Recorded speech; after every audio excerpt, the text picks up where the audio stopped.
ওই যে বলেছিলাম না আগের ব্লগে যে ধানবাদ যাচ্ছি পরীক্ষা দিতে, তো এটারই এটা সেকেন্ড পার্ট। প্রথম পার্টটা আপলোড করে দিয়েছি, যাদের ধানবাদ এক্সাম পড়েছে বা যদি এক্সাম পড়ে ফিউচারে, তাহলে তোমরা কিছু হেল্প পেতে পারো যারা এদিক থেকে যাবে। এটা বর্ধমান স্টেশনের ভিডিও। আমি যখন বর্ধমান পৌঁছাই তখন প্রায় কটা বাজে, ওই 9:45 হবে। আর আমার ট্রেন ছিল রাত 11টায়, নেতাজি এক্সপ্রেস।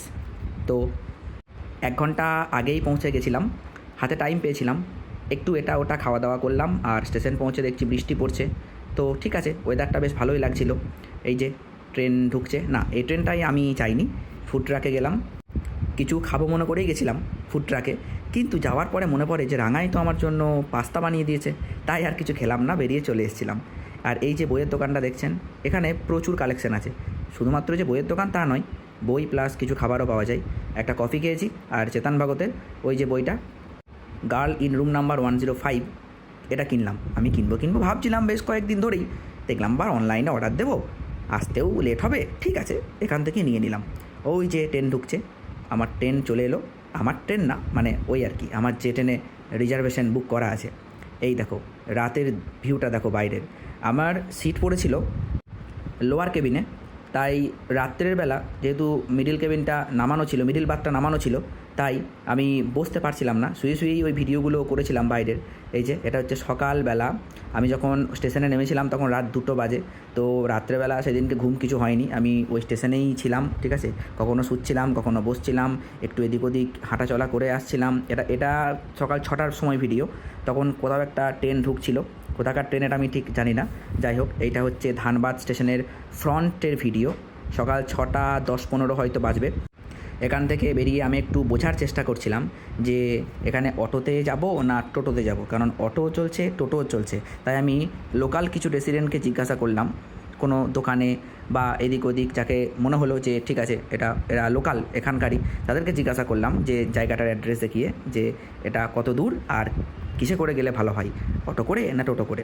তো এই যে চায়ের দোকানের এই কাকুটা আমাকে একটু হেল্প করেছিল, বলেছিল যে এটাতে টোটো রিজার্ভ করে যাওয়াই বেস্ট, কারণ সকালের দিকে এত সকালে অটো পাওয়া যাবে না। তাই আমি একটা অটো রিজার্ভ করে নিয়েছিলাম। 140 টাকা বা 150 টাকা নিয়েছিল হয়তো। আমার এক্সাম সেন্টারটা ছিল স্টেশন থেকে 12 কিলোমিটার দূর। স্কুলটার নাম ছিল মাউন্ট লিটরা স্কুল। এই যে সকালের দৃশ্যটা, ঠিক আছে, ধানবাদ শহর এটা। এর আগে আমি কখনো যাইনি, এটাই আমার প্রথমবার যাওয়া। এমন অনেক জায়গা আছে যেগুলো আমি এক্সাম দিতেই প্রথমবার গেছি, আর তেমনভাবে ঘুরে বেড়ানো কিছু হয় না। আর এক্সামটা ভাই ফেলেছিল অনেক দূরে একদম হাই রোডের ওপরে। তো এই দিকে অটো বা টোটো সাধারণত একজনকে নিয়ে আসবে বলে তো মনে হচ্ছিল না। ভাগ্যিস আমি রিজার্ভ করে নিয়েছিলাম।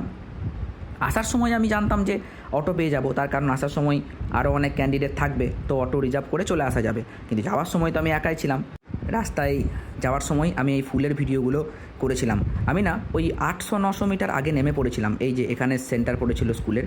তারপরে আমি হাঁটতে গেছিলাম। আর এটা হচ্ছে বাড়ি ফেরার পথে, তখন এক্সাম হয়ে গেছে। এক্সাম মোটামুটি ঠিকঠাকই হয়েছে, তো দেখা যাক। এটা যদিও প্রিলিমিনারি এক্সাম ছিল, এরপরে মেন্স এক্সাম আছে। যখন স্টেশন পৌঁছালাম তখন হয়তো বাজবে দুপুর 11টা বা 11:30 এরকম। স্টেশন এসে মেমু ধরলাম, মেমু ধরে প্রথমে আসানসোল এলাম, আর আসানসোল থেকে তারপরে বর্ধমান, আর বর্ধমান থেকে কাটোয়া। তবে একটা কথা বলবো যে প্রাকৃতিক দৃশ্যটা কিন্তু দারুণ। আমি ট্রেনে আস্তে আস্তে এই ভিডিওগুলো করেছি, এই ভিডিওগুলো দেখুন, দারুণ কি দারুণ না এই জায়গাটা। আমি মুগ্ধ হয়ে তাকিয়েছিলাম যখন এই জায়গাটা ক্রস করছিলাম। আসার সময় সত্যি জার্নিটা আমার খুব ভালো লেগেছে, যাওয়ার সময়ও ভালো লেগেছে, কিন্তু ব্যাপারটা হচ্ছে অন্ধকার ছিল, রাতের বেলা জার্নি করছিলাম, বাইরের যে প্রাকৃতিক দৃশ্যটা দেখতে পাইনি। এটা আসানসোল স্টেশন।